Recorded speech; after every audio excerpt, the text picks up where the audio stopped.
चा प्रामाणिकपणे प्रयत्न राहील। बर अखिलजी, नक्की मुंबईमध्ये काय परिस्थिती आहे तुमच्या पक्षाच्या बाबतीमध्ये? कारण आज किशोरीताई पेडणेकर 2-3दा त्यांनी फेऱ्या मारल्या आणि त्यानंतर त्यांच्या उमेदवारीवरती शिक्कामोर्तब झालंय, त्यामुळे अशा पद्धतीचे संघर्ष कुठेतरी अंतर्गत चालू आहेत तुमच्या बाबतीत सुद्धा?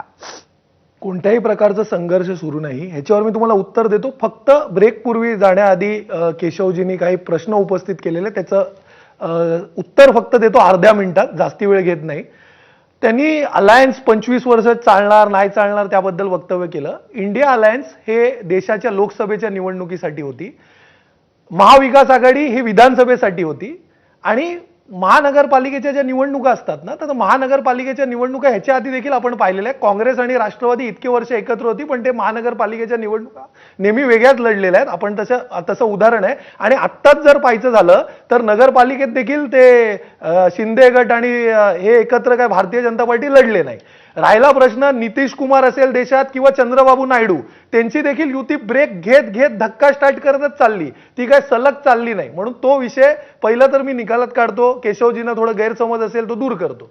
राहिला प्रश्न संघर्ष, तर संघर्ष कोणत्याही प्रकारचा नाहीये। माध्यमांना काय आहे, सध्या माध्यमांची पण चूक नाहीये, ते सगळे कव्हर करायला बिचारे आपले रिपोर्टर तिथे असतात। किशोरीताई आमच्या पक्षाच्या नेत्या पण आहेत, आज अनेक प्रवेश होते, त्या प्रवेशासाठी ते काल आल्या। काल अनेक दुसऱ्या लोकांना फॉर्म द्यायचे होते तेव्हा ते आल्या। ह्यांनी असं समज केलं की त्यांना फॉर्म मिळत नाही म्हणून ते येत आहेत, तर त्यांना तो फॉर्म मिळणारच होतं। ते आमच्या माजी महापौर आहेत मुंबईच्या, त्या 100% निवडणूक लढणार होत्या। म्हणून संघर्षाचा शिवसेनेत काही प्रश्नच नाहीये। ज्या प्रकारे मी तुम्हाला सांगितलं, शिवसैनिकांना राग व्यक्त करायचा अधिकार आहे का, तर 100% आहे। ते राग व्यक्त करत आहेत का, तर करत आहेत, करतील, स्वाभाविक आहे।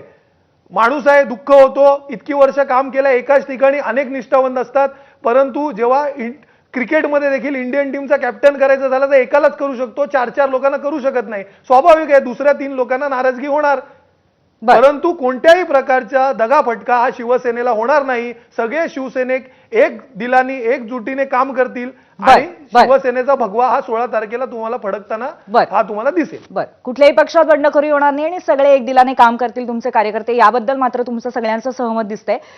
केशवजींकडे येते आणि भाजपने संध्याकाळी एक मोठा धोरणात्मक निर्णय घेतलेला आहे की मंत्री